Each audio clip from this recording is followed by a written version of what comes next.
সালাত আদায় করতে হবে। দুনিয়ার কোন হুজুরের পদ্ধতিতে, দুনিয়ার কোন পীরের পদ্ধতিতে সালাত আদায় করলে সে সালাত কবুল হয় না। আল্লাহ রাসূল সাল্লাল্লাহু আলাইহি ওয়াসাল্লাম বলছেন,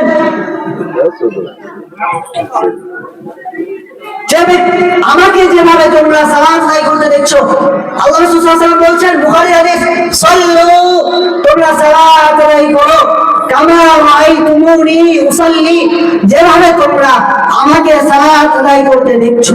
এটা আল্লাহ রাসূল সাল্লাল্লাহু আলাইহি ওয়াসাল্লামের কথা।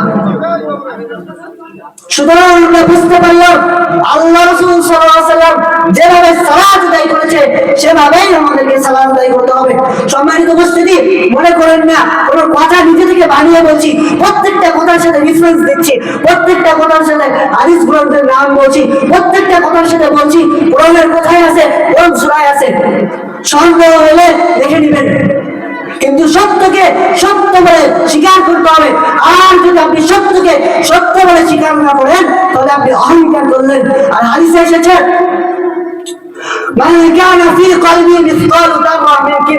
যার অন্তরে সরিষা পরিমাণ অহংকার থাকবে সে ব্যক্তি কখনো জান্নাতে প্রবেশ করবে না। এই কথা আমার না, কোথা থেকে কথাগুলো বলছি? আল্লাহ রাসূল সাল্লাল্লাহু আলাইহি ওয়াসাল্লামের কথা। মান কানা ফি কলবি মিসকাল যাররাতিন মিন কিবর, যার অন্তরে সরিষার দানা পরিমাণ অহংকার থাকবে, যে তার দিলে সরিষা দানা পরিমাণ অহংকার ধারণ করবে, সে কখনো জান্নাতে প্রবেশ করবে না। সে জান্নাতে প্রবেশ করবে। অতএব যখন আমরা সত্য কোনো কিছু দেখব সেটাকে সত্য বলে গ্রহণ করতে হবে, সত্যের সাথে কোনো আপোষ চলবে না। আর এটা হচ্ছে একজন সৎ চরিত্রবান ব্যক্তির বৈশিষ্ট্য।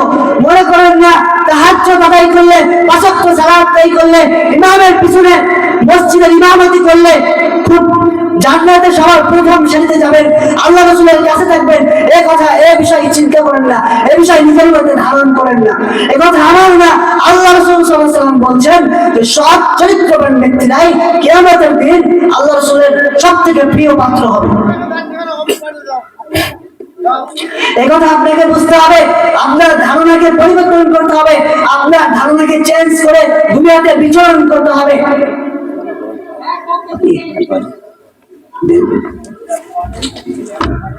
সব চরিত্রবান আমাদেরকে হতে হবে। সম্মানিত উপস্থিতি, সব চরিত্রবান হওয়ার যে বৈশিষ্ট্য রয়েছে তার মধ্যে অন্যতম সবচেয়ে বড় বৈশিষ্ট্য হচ্ছে আল্লাহকে ভয় করা, আল্লাহর একত্ববাদের প্রতি স্বীকৃতি প্রদান করা। আল্লাহ রাসূল সাল্লাল্লাহু আলাইহি ওয়াসাল্লাম মুআজ বিন জাবাল রাদিয়াল্লাহু তাআলা আনহুকে যখন ইয়ামানে প্রেরণ করেন, যখন ইয়ামানের সেনাপতি হিসেবে নিযুক্ত করে তাকে পাঠান, তখন তিনি মুআজ বিন জাবালকে বললেন, ইত্তাকিল্লাহ আইযুমা কুনতুম, পৃথিবীর যে স্থানে তুমি থাকো আল্লাহকে ভয় করো। ওয়াজবিআস সাইয়্যাতাল হাসানা, যখন কোনো খারাপ কাজ করে ফেলবে সাথে সাথে সৎ কাজ করবে। একটা খারাপ কাজ করে ফেললে সাথে সাথে অন্য একটা সৎ কাজ করার নিয়ত করেন, অন্য একটা সৎ কাজ করার জন্য চেষ্টা করেন। তামহুহা, ওই যে পরে সৎ কাজ করলেন, খারাপ কাজের পরে ওই সৎ কাজটা ওই খারাপ কাজটাকে মুছে দিবে। এই কথা আমার না, আল্লাহ রাসূল সাল্লাল্লাহু আলাইহি ওয়াসাল্লামের তিরমিজি হাদিস সম্ভবত বলছে যে ইত্তাকিল্লাহ হাইসুমা কুনতুম, পৃথিবীর যেখানেই থাকো আল্লাহকে ভয় করো। ওয়াজবিআস সাইয়্যাতাল হাসানাতা তামহুহা, যখন কোনো খারাপ কাজ করে ফেলবা সাথে সাথে একটা ভালো কাজ করবে। ওয়া খালিকিন নাস বিখুলুকিন হাসান, বলেন যে আল্লাহ রাসূল সাল্লাল্লাহু আলাইহি ওয়াসাল্লাম মুআজ বিন জাবালকে বলছেন সৎ চরিত্রবান হয়ে ওঠো, মানুষের সাথে কোমল আচরণ করো, কোমল ব্যবহার করো। এই জন্য সম্মানিত উপস্থিতি, আমাদের উচিত আমাদের ক্যারেক্টারকে সুন্দর করা, শালীনভাবে আমাদের ক্যারেক্টারকে গড়ে তোলা। সালাত, সিয়াম, হজ, যাকাত, আবারও বলছি, প্রথমেই বলেছিলাম যেই বিষয়গুলো হচ্ছে আজকের সমাজে খুবই অবহেলিত বিষয়, আমরা এই বিষয়গুলো নিয়ে মানুষের সামনে তুলে ধরি না বললেই চলে।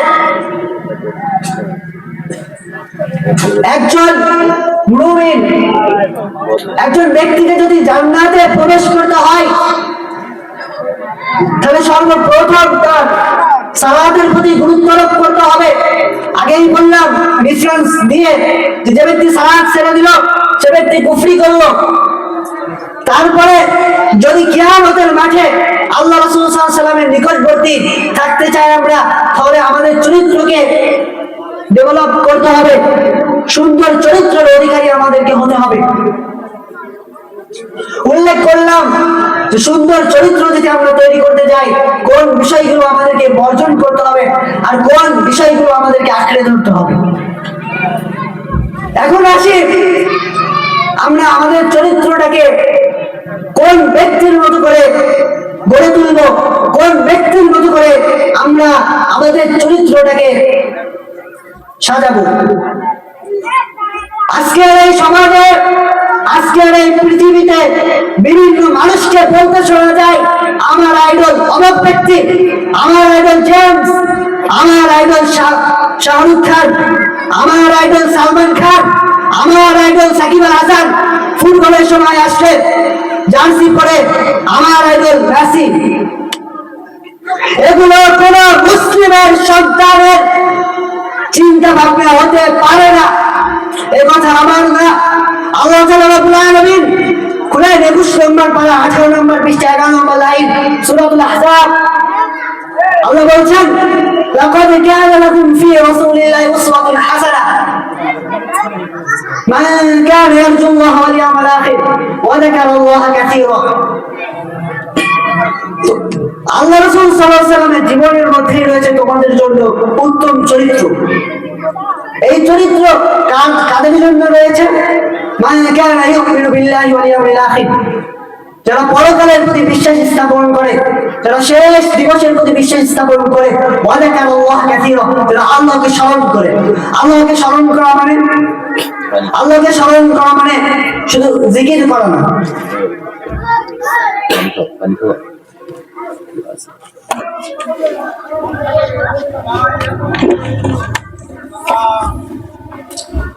আল্লাহকে স্মরণ করা মানে তিনি যেই বিধানগুলো দিয়েছেন সেগুলোর প্রতি সুন্দরভাবে সুষ্ঠুভাবে চলা, ঠিক মতো সালাত আদায় করা, সিয়াম পালন করা, চরিত্রকে গড়ে তোলা। এই সমস্ত জিনিস যে সমস্ত ব্যক্তিরা করেন তাদের জন্য আল্লাহ রাসূলের জীবনের মধ্যে রয়েছে আদর্শ। এই জিনিসগুলো যে করে না তাকে কি বলা যায়?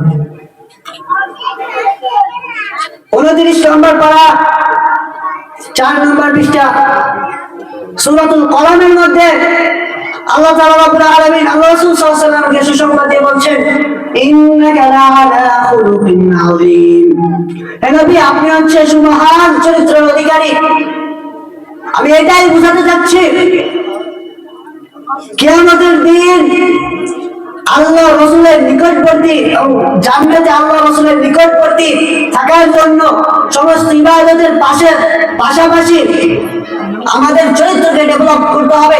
সুন্দর চরিত্রের, উত্তম চরিত্রের অধিকারী হতে হবে। আর উত্তম চরিত্রের অধিকারী যদি আমরা হতে চাই তাহলে আল্লাহ রাসূলের জীবনী কি, আল্লাহ রাসূলের জীবনীকে আমাদেরকে লক্ষ্য করতে হবে। তার জীবনী থেকে আমাদেরকে, তার সিরাত থেকে আমাদেরকে শিক্ষা নিতে হবে, সেই অনুযায়ী আমাদেরকে চলতে হবে। আল্লাহ রাসূল সাল্লাল্লাহু আলাইহি ওয়াসাল্লাম যখন মৃত্যুবরণ করেন তখন দুটি জিনিস রেখে গিয়েছেন, কালামুল্লাহ ওয়া সুন্নাতুর রাসূল, তার সুন্নাত এবং আল্লাহর বাণী, আল্লাহর কথা, এই দুইটা জিনিস রেখে গিয়েছেন। এজ এ মুসলিম হিসাবে যদি আমরা জান্নাতে প্রবেশ করতে চাই তাহলে শুধুমাত্র আল্লাহ তাআলা রাব্বুল আলামিন এবং আল্লাহ রাসূলের কথাগুলোকেই সেই অনুযায়ী শুধুমাত্র আমাদেরকে চলতে হবে। অন্য কোন ব্যক্তির কথা মতো চলে আমরা কখনো জান্নাতে প্রবেশ করতে পারবো না।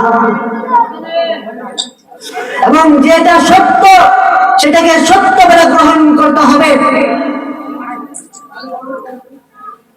যে ইবাদত আল্লাহ রাসূল সাল্লাল্লাহু আলাইহি ওয়াসাল্লাম করেন নাই সেটা ত্যাগ করতে হবে। কেননা যে ইবাদত আল্লাহ রাসূল সাল্লাল্লাহু আলাইহি ওয়াসাল্লাম করেন নাই সেই ইবাদত যে ব্যক্তি করবে, হাদিসে এসেছে ফাকাদ হাবিতা আমাল, আল্লাহ রাসূলের দেখানো পথে যদি সে ইবাদত না করে তার সমস্ত ইবাদত বাতিল হয়ে যাবে। হাদিসের কথা। সত্যকে যখন আপনি সত্য বলে স্বীকার করবেন না, অহংকার করলেন আর দিলে যাওয়া করবেন, অহংকার থাকলে জান্নাতে প্রবেশ করতে পারবেন না। আর যখন সত্যকে সত্য বলে গ্রহণ না করে, প্রকাশ না করে মিথ্যার পথে হাঁটবেন, ওই পথে হাঁটবেন যে পথ আমার রাসূল সাল্লাল্লাহু আলাইহি ওয়াসাল্লামের না, যে পথ ওর সাহাবা তাবে সালাফগণ দেখায় নাই, আল্লাহ রাসূলের থেকে প্রমাণিত না, তাহলে আপনার সমস্ত আমল বাতিল হয়ে যাবে। সম্মানিত উপস্থিতি, বলছিলাম আল্লাহ ভীতি তাকওয়ার কথা। তাকওয়া সম্পর্কে শুরুতেই অনেকগুলো আয়াত তেলাওয়াত করেছি। আল্লাহ তাকওয়ার প্রতি বিশাল গুরুত্ব দিয়েছেন কোরআনের মধ্যে। তিনি বলছেন, ইয়া আইয়ুহাল্লাযীনা আমানুত্তাকুল্লাহ, হে ঈমানদারগণ তোমরা আল্লাহকে ভয় করো, হাক্কা তুকাতি, যেভাবে ভয় করা উচিত, আল্লাহকে যেভাবে ভয় করা উচিত সেভাবে আমাদেরকে ভয় করতে হবে। তারপরে আল্লাহ তাআলা আল্লাহ বলেন, ওয়ালা তামুতুন্না ইল্লা ওয়া আনতুম মুসলিমুন, তোমরা মুসলিম না হয়ে মৃত্যুবরণ করো না। এই কথা কাদেরকে বলছেন? আল্লাহ তাআলা মুসলিমদেরকে বলছেন। আল্লাহ কোরআনে বলছেন অধিকাংশ মুসলিম তারা ঈমান আনার পরেও তারা মুশরিক। এটা কিসের জন্য? শুরুতেই বললাম যে মুসলমানের ঘরে, মুসলিমের ঘরে জন্ম লাভ করলে মুসলিম হওয়া যায় না। মুসলিম হওয়ার জন্য কিছু পথ রয়েছে, কিছু আদর্শ রয়েছে, কিছু ক্যাটাগরি রয়েছে, যেগুলো আল্লাহ রাসূল সাল্লাল্লাহু আলাইহি ওয়াসাল্লাম আমাদেরকে দেখিয়ে দিয়েছেন। আল্লাহ ঈমানদারদেরকে বলছেন যে তোমরা মুসলিম না হয়ে মৃত্যুবরণ করো না। আল্লাহ ভীতির কথা যখন আসবে তখন শিরক এবং তাওহীদের কথা চলে আসবে। এখন আমরা আলোচনা করব শিরক কি জিনিস। আমাদের সমাজে, আমাদের এই পৃথিবীতে বর্তমানে আমরা বিভিন্ন বিষয় নিয়ে আলোকপাত করি, বিভিন্ন কিচ্ছা কাহিনী দিয়ে সময় ফুরিয়ে দিই, অথচ আমরা মুসলিমের সন্তান হয়ে এখনো পর্যন্ত বিভিন্ন আলেম, আমরা যারা আলেম আছি তারাও অনেকে জানি না শিরক কি জিনিস, তাওহীদ কি জিনিস। অথচ আল্লাহ তাআলা রাব্বুল আলামিন বলেন 14 নম্বর পারা 10 নম্বর পৃষ্ঠা সূরাতুন নাহল, ওয়ালাকাদ বাআসনা ফী কুল্লি উম্মাতিন রাসূলা, প্রত্যেক জাতির নিকটে আমরা রাসূল প্রেরণ করেছি, আনি আবুদুল্লাহ, তারা আল্লাহর দাসত্বের দিকে, আল্লাহর ইবাদতের দিকে আহ্বান করবে। ওয়ালিতানিবুত তাগুত, তারা তাগুতকে বর্জন করার প্রতি আদেশ করবে। এখন আমাদেরকে জানতে হবে শিরক কি জিনিস। শিরক আরবি ভাষার শব্দ, যার অর্থ অংশীদার স্থাপন করা। আমরা যখন বলি যে আমার জমিতে আমার বোনের শরীক রয়েছে, এই যে একটা ভাগ, এটাকে বলা হয় শিরক। আল্লাহর ইবাদতের ক্ষেত্রে, আল্লাহর ক্ষেত্রে অন্য কোন পীরকে, অন্য কোন বাবাকে, অন্য কোন ন্যাংটা বাবাকে, অন্য কোন দরবেশ বাবাকে অংশীদার দেওয়া, আল্লাহর সমপরিমাণ ভালোবাসা, আল্লাহর ইবাদতের ক্ষেত্রে তাকে শামিল করা, এইগুলো হচ্ছে মূলত শিরক। সম্মানিত উপস্থিতি, শিরক দুই প্রকার, একটা হচ্ছে বড় শিরক, একটা হচ্ছে ছোট শিরক। শিরকের আলোচনা আমরা যখন করতে যাব তখন তাওহীদের আলোচনা চলে আসবে। তাওহীদ তিন প্রকার, তাওহীদ উলুহিয়্যা, তাওহীদ রুবুবিয়্যা, তাওহীদ আসমা ওয়া সিফাত। তাওহীদ উলুহিয়্যা হচ্ছে মহান আল্লাহ তাআলা রাব্বুল আলামিন যে পৃথিবীর সৃষ্টিকর্তা, রিজিক দাতা, বৃষ্টি বর্ষণকারী, রুটি রুজির মালিক, রুটি রুজি তিনি আমাদেরকে দেন, তিনি আমাদের ভরণ পোষণ চালান, তিনি আমাদেরকে পৃথিবীতে জীবিত রাখেন, আমাদের জীবনকে পরিচালনা করেন। এই সমস্ত বিষয়ে আল্লাহ তাআলা রাব্বুল আলামিনের প্রতি বিশ্বাস স্থাপন করার জ্ঞান হচ্ছে তাওহীদ উলুহিয়্যা। দুই নম্বর হচ্ছে তাওহীদ উলুহিয়্যা। আল্লাহ তাআলা রাব্বুল আলামিন বলছেন 27 নম্বর পারা সূরাতুল যারিয়াত 2 নম্বর পৃষ্ঠা, ওয়া খালাকতুল জিন্না ওয়াল ইনসা ইল্লা লিয়াবুদুন। পৃথিবীতে মানব এবং জিন জাতিকে শুধু সৃষ্টি করা হয়েছে তারা যেন আল্লাহর দাসত্ব করে, অন্য কারণ না। সম্মানিত উপস্থিতি, কালেমার দিকে ভালোভাবে লক্ষ্য করুন। আল্লাহ বলেন লা ইলাহা ইল্লাল্লাহ, লা ইলাহা ইল্লা মা'বুদা বিহাক্কিন ইল্লাল্লাহ, অর্থাৎ আল্লাহ ছাড়া সত্য কোনো ইলাহ নেই। ইলাহ কাকে বলা হয়? ইলাহ অর্থ হচ্ছে মা'বুদ, অর্থাৎ যার ইবাদত করা হয় সেটাই হচ্ছে ইলাহ। আমাদের সমাজে বিভিন্ন শ্রেণী পেশার মানুষকে দেখা যায় তারা মাজারে যে মানত করে, বাবার নামে মানত করে, বাবার কাছে যায়, মাজারে যে মৃত ব্যক্তির কাছে যায়, অথচ আল্লাহ তাআলা রব্বুল আলামিন আলী রাদিয়াল্লাহু তাআলা আনহুকে আদেশ দিয়ে বলছেন, হে আলী, যেখানে তুমি উঁচু কবর দেখতে পাবে ঘুরিয়ে দাও, ভেঙে দাও। মাজার তো দূরে থাক, উঁচু কবর পর্যন্ত গড়ে তোলা নিষেধ, হাদিসের কথা। ঠিক বললেও ঠিক, না বললেও ঠিক। আজকের সমাজে আমরা এই বিষয়গুলো নিয়ে কোন রকমের গুরুত্ব আরোপই করি না, অথচ সালাত সিয়াম এগুলো পালন না করলে আল্লাহ ক্ষমা করে দিয়ে আমাদেরকে জান্নাতে দিয়ে দিতে পারে। অথচ যে ব্যক্তির ভিতরে বিন্দু পরিমাণ, সরিষা পরিমাণ শিরক থাকবে, সে ব্যক্তি কোনোদিন জান্নাতে প্রবেশ করবে না, সে কখনো জান্নাতে প্রবেশ করবে না। একথা আমার না, আল্লাহ তাআলা রব্বুল আলামিন বলছেন, ইন্নাল্লাহা লা ইয়াগফিরু আন ইউশরাকা বিহি ওয়া ইয়াগফিরু মা দুনা যালিকা লিমান ইয়াশা। আল্লাহ শিরকের গুনাহ কখনো ক্ষমা করবেন না, এছাড়া যত গুনাহ রয়েছে তিনি চাইলেই ক্ষমা করে দিতে পারেন। সম্মানিত উপস্থিতি, অতএব আমাদের উচিত এই শিরক সম্পর্কে ফুলফিল বিস্তারিতভাবে জানা এবং আমাদের জীবনে এগুলো বাস্তবায়ন করা। যে বিষয় নিয়ে কথা বলছিলাম তাওহীদ উলুহিয়্যাহ, সেটা হচ্ছে ইবাদতের যোগ্য শুধুমাত্র আল্লাহ তাআলা রব্বুল আলামিন। সালাত, সিয়াম, হজ, যাকাত ইত্যাদি যত কিছু আমরা করি সব কিছু শুধুমাত্র আল্লাহ তাআলা রব্বুল আলামিনের নিকটে চাওয়া। আমরা সূরা ফাতিহা পাঠ করি, অথচ তার অর্থ জানি না। আমরা বলি ইয়্যাকা না'বুদু ওয়া ইয়্যাকা নাস্তাঈন, হে রব, আমরা শুধু আপনার নিকটেই সাহায্য প্রার্থনা করি, আমরা শুধু আপনারই ইবাদত করি। একথা কি সত্য? একথা কি আমাদের সমাজের সাথে যায়? আমরা সমাজের বিভিন্ন শ্রেণীর মানুষকে দেখতে পাই, তারা বাবার প্রে মাজারে যে মানত করে, বাবার কাছে চাই, আমার ছেলে হয়েছে অসুস্থ, বাবা তুমি সুস্থ করে দাও। কবরে লাশ পড়ে রয়েছে, 100 বছর মরে গিয়েছে, তার কাছে চাই, বাবা আমার এই হয়েছে, ঠিক করে দাও। এটা কি আল্লাহর ইবাদত? ইবাদত শুধুমাত্র আল্লাহর জন্য, অথচ আপনি ইবাদতের ক্ষেত্রে অন্য এক ব্যক্তিকে শরীক হিসাবে শামিল করলেন, ভাগ দিলেন, এটাই হচ্ছে মূলত শিরক। ইবাদত শুধুমাত্র আল্লাহর জন্য করতে হবে, ইবাদত শুধুমাত্র আল্লাহর রাসূলের দেখানো পথে করতে হবে। অন্যথায় যেগুলো হবে আল্লাহর সন্তুষ্টির জন্য যে ইবাদত হবে না, সেটা ইবাদত না, সেটা আল্লাহর নিকটে গ্রহণযোগ্য না। যে ইবাদত আল্লাহ তাআলা রাসূলের আদর্শ অনুযায়ী হবে না, যে কাজ আল্লাহ তাআলা রাসূলের আদর্শ অনুযায়ী হবে না, সে কাজ কখনো আল্লাহর কাছে গ্রহণযোগ্য না। আর এটাই হচ্ছে তাওহীদ উলুহিয়্যাহ।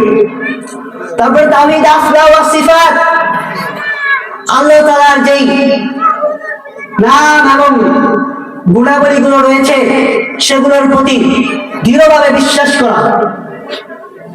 আল্লাহ তাআলা রব্বুল আলামিন বলছেন, ওয়ালা তুশরিকু বিল্লাহি শাইআ, আল্লাহর সাথে কোনো কিছুকে অংশীদার স্থাপন করো না। সব কিছুর ঊর্ধ্বে আল্লাহ, ইবাদত করতে হবে শুধুমাত্র আল্লাহর জন্য, কোনো কিছু চাইতে হবে শুধুমাত্র আল্লাহর কাছে।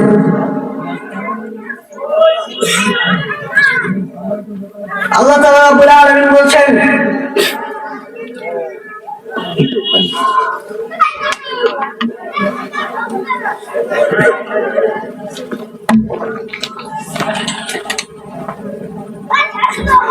ولقد ذرأنا لجهنم كثيرا من الجن والإنس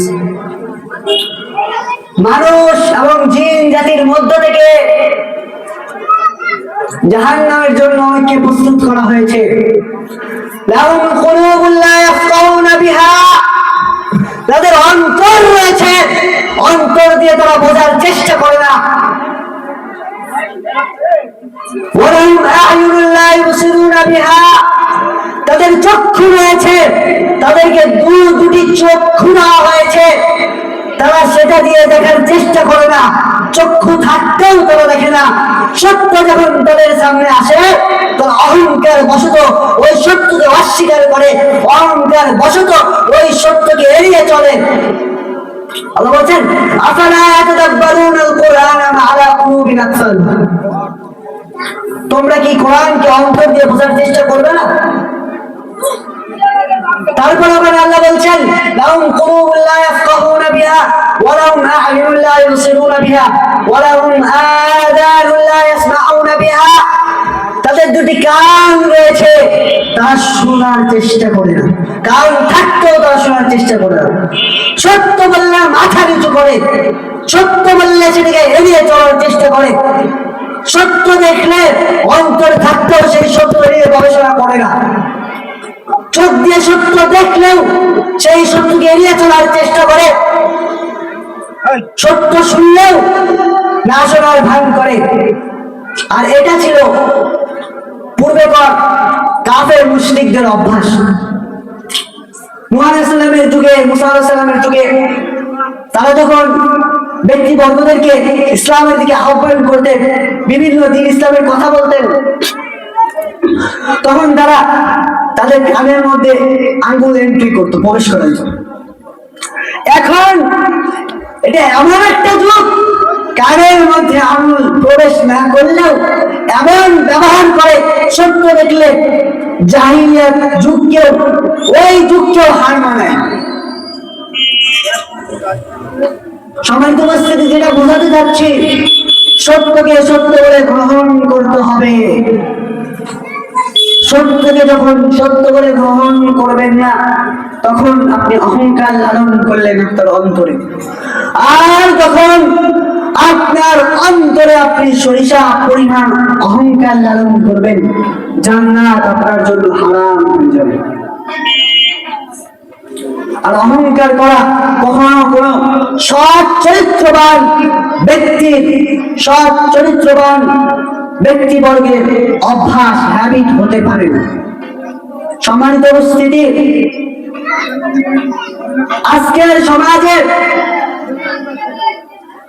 বিভিন্ন ব্যক্তি বর্গদেরকে দেখা যায় ইসলামের বিরুদ্ধে, ইসলামের পথে যারা হাঁটে, ইসলামের প্রতীকদের বিরুদ্ধে ষড়যন্ত্র করে, গীবত করে, গীবত চর্চা করে, চগলখড়ি করে। সম্মানিত উপস্থিতি, আল্লাহ বলছেন, তারাও ষড়যন্ত্র করেছে, কৌশল করেছে, আল্লাহ কৌশল করেছে। আল্লাহু খায়রুল মাকিরিন, আল্লাহ হচ্ছে উত্তম কৌশলকারী। আপনি মনে করবেন না যে একজনের বিরুদ্ধে উল্টা পাল্টা কোনো কিছু রটিয়ে দিলেই